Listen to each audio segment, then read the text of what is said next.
here with us today. Ryan is a Towner native. He has been serving as State Director for the USDA Rural Development in North Dakota since last July.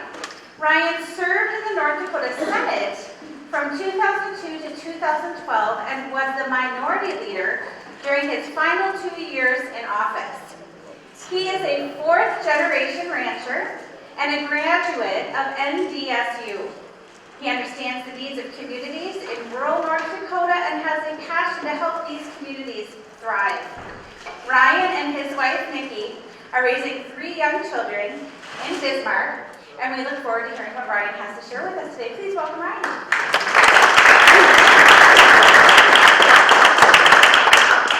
Thank you. Good to be with you after lunch and networking, and everyone kind of taking a peek outside to see what the weather is doing, I would imagine. The mic is working all right, I guess, for everyone. I appreciate the chance to be here, and really glad to see such a good turnout here, honestly. When I came in the room this morning and had the pleasure of hearing David speak, good to have our friends come up from Kansas. He works with my counterpart, Patty Clark, down there, State Director in Kansas, and they helped underwrite a lot of the work that we heard about this morning.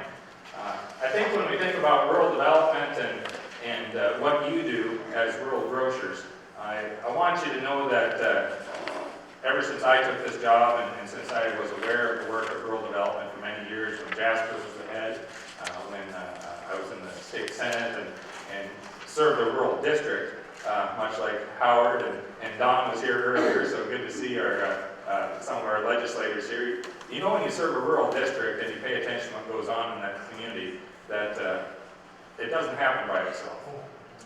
You got to have a local champion, someone that really cares, people like you that are the bedrock of the community, and you also need to have a certain amount of capital put together. You need resources that might come locally from those community members, but you're probably looking for some assistance elsewhere as well. Maybe it's from a lender, and maybe it's from rural development.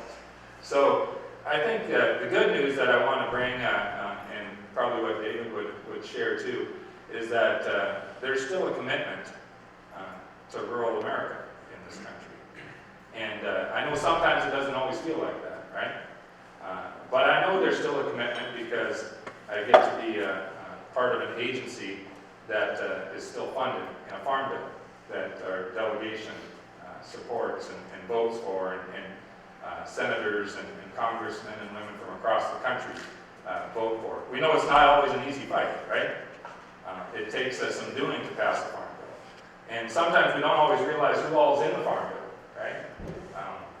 As a rancher, I knew that we had a piece of that. Those of you who put a seed in the ground know that you definitely have a piece of that. But rural communities have a piece of the farm bill as well. And from the standpoint of rural development, what that piece means, and it's really pretty significant in North Dakota, is an agency that just in North Dakota has a loan portfolio of $4 billion. Much of that from our predecessors in the REA days when Franklin Delano Roosevelt signed the REA in 1935. Said we were going to electrify rural America, and we still continue to do that through the Rural Utility Service. We do that with telecom, we do that with fiber optics and water, now also with housing and business, just like what you are doing right here and right now. So we know that there's that on the books just in North Dakota, and that last year, in fiscal year 2015, we invested $301 million, a pretty significant amount of money, just in North Dakota, in loans, grants, and guarantees. A number of the programs that you might even be familiar with, and I'll share some examples of where we've seen some rural grocers come in and be able to access some of those dollars. The rural communities that USDA supports, if we think about USDA, 3 major branches, right? Farm Service Agency really works with farmers, hands-on part of it. NRCS, Natural Resource Conservation Service, deals with conservation. And then rural development works with rural communities. So we're the economic development arm of USDA, if you want to think of it that way. Along with our friends that do conservation and our friends that do farm programs, we're the folks that do rural communities, we do economic development. We're proud to have a few of our partners here. There's 44 staff in North Dakota. Dennis and Grady, I want you to know, and of course you guys can stand or raise your hand. Elisa Dahl as well here is with us. Marion Moon as well. And also know that some of the support that we give has really brought this group together, because we have a rural cooperative development grant that is competed for nationally, and North Dakota has always been real proud that Mary and Lori and one other development group in North Dakota accesses that grant, which is $200,000. And we know how much importance lies in having good helpers, right? So we talked about, we've got programs, and we know there's accountability that's required, and we're not much different than bankers. We work with banks to provide guarantees, and if you're going to borrow money, there's underwriting, and there's paperwork, right? And that's part of, one, being good stewards of the taxpayers' dollars. It has to be transparent, it has to be accountable. Sometimes that turns into a lot of work. But we've got staff like Dennis and Grady and Lisa that help. And then we've got partners like Lori and Mary who will help with that also. So you don't have to read all the way to the bottom of the form, as someone said, and be like, well, you don't qualify. They can tell you if you do or you don't right off the bat. A couple other things to think about is, if we look at some of the examples, we all benefit from what happens in rural communities. You may not directly benefit or indirectly benefit by the fact that we put $400 million into fiber optic in North Dakota in rural places. If you have that website, if you have that Facebook page, if you have that need to market and maybe even require something that's gigabit capable, we're getting that done in North Dakota, and we're doing it with rural development dollars. The fact that your community has a fire truck that can get there if heaven forbid that store goes up, right? Or starts to go up. Rural development actually puts money into emergency services like that through Red Lakes with your rural electric co-ops and telephone co-ops that can help you get some capital. A couple examples that I just want to make sure that you're aware of, and funding is limited and it's competitive, but it's there, and we want to make sure you know about it. We're able to work with what's called REAP, Rural Energy for America, which is different than the other REAP zones in North Dakota. But if you have a store that wants to look at more efficient cooling systems, if you want to put in LED lighting, if you want to look at geothermal or maybe even having a solar panel on the side or doing better insulation, REAP can actually, Rural Energy Program, can pay 25% of that cost, potentially. We did that at Park River, and they were able to get $51,000 looking at their HVAC system, their lighting, and the refrigeration to make things more efficient. You go to a place like Buffalo, we talked about the Rural Business Development Grant, RBOG, RBAG as they used to be called, and now they're all RBDGs. I'm getting all my letters straight here since I started this job. We've got $130,000 available in this next fiscal year, it looks like, in RBDG. We were able to put some of that in Buffalo as they got their store up and going. Everybody likes grants because you don't have to pay them back, right? But we know that a loan with good terms, with extended terms and a reasonable interest rate is awfully helpful also. And that's where if you look at with a rural electric or telephone co-op, they can come to us and ask for up to $1 million at 1% and then relend that in some cases to your business. We did that in Lemoore, which is a hardware and a grocery store, and they did that through Dakota Valley Electric for a new building that housed their business. Now, some of these, Lori and Mary and our staff will tell you, some are for nonprofits, some are for for-profits, some are going to have one qualification or another, but we want to walk you through that, and if you need that assistance, let's make sure that we can make that happen. But those are the whats, as I tell folks. The numbers talk a lot about the what, and the programs talk a lot about the how, right? What rural development does and how we do it. But I think even more important is the why that we do it. The why does go back to what I said was the commitment still in this country to rural America. A commitment that I told them that I definitely had coming into the job when they asked me if I would consider packing my family up and moving to Bismarck, which isn't Mars, I have discovered. I'm still only 2 hours from Towner, but I remember, and I go back to Towner every weekend, and I remember the values that were taught in a place like Towner, 550 people. with a hardware store that burned down a number of years ago, where the community chipped in and bought shares and built a new building and found new operators to put that hardware store back on Main Street. A hardware store that I cannot stump them. I go in there thinking, they'll never have this. And they do, at least one. Right? And if you buy the one, they'll order another one for the next guy that comes in. Right? It's a community that still has Towner Foods, a grocery store probably much like yours, that we continue to support. And my wife and I, like a lot of citizens probably, we could go to Minot, we could go to rugby, I suppose, and we probably do some. But I'm almost certain, because I do the credit cards at the end of the month, I'm almost certain that we bought over 50% of everything we needed at Towner Foods. So we got to ask our folks to think about that and let them know how important that is, and we realize that. We think about the history of stores and the why, and we have a long history of supporting stores, and I enjoyed the conversation about getting local foods into your stores today. Maybe that has some challenges to it that you as a group can figure out. And I appreciate David's comments that sometimes inviting a competitor into your parking lot actually turns out to be a net benefit. And we have to think about that sometimes and how that might work. My mom grew up in Towner and a little farm on the north side of Towner, and they used to sell their eggs to the grocery store in Towner, right? Remember those days? You brought the cream or you brought the eggs.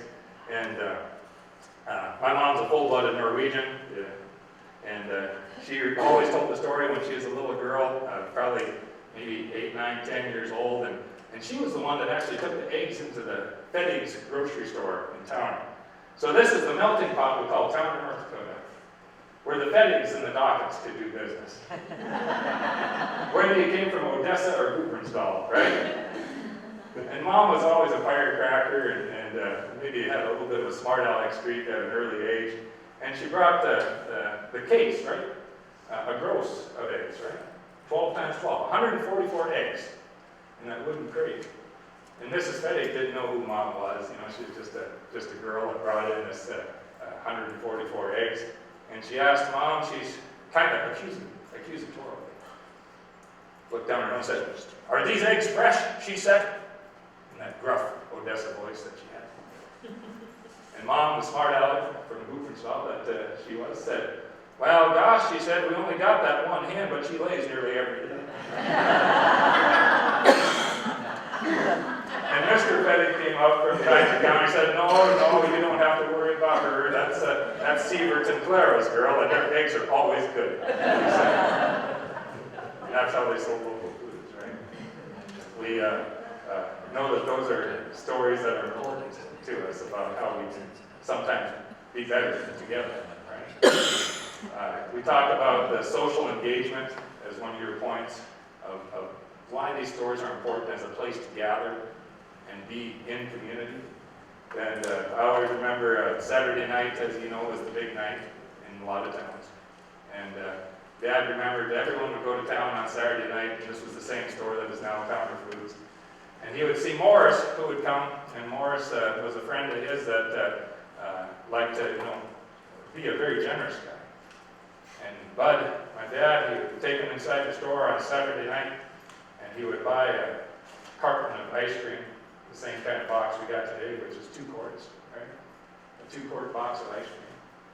And he would take out his jackknife, he would cut it in 2, and they would stick 1 spoon in each side. And they would sit on the curb and eat ice cream, because that's what you do in town on Saturday night, right? When you ain't fighting or getting in the bar. Luckily, Dad had the same metabolism I did. He could eat a whole half box of ice cream and still look like I do, and that's not always the case. Maybe it had something to do with the work that they did. But it was a place to be in community with people that you care about. Right? Morris was also the guy that wanted to buy a horse from my dad, and I've always liked telling this story because Dad had gone off to World War II in 1943, and he had a colt that they raised on the ranch that he liked quite a bit.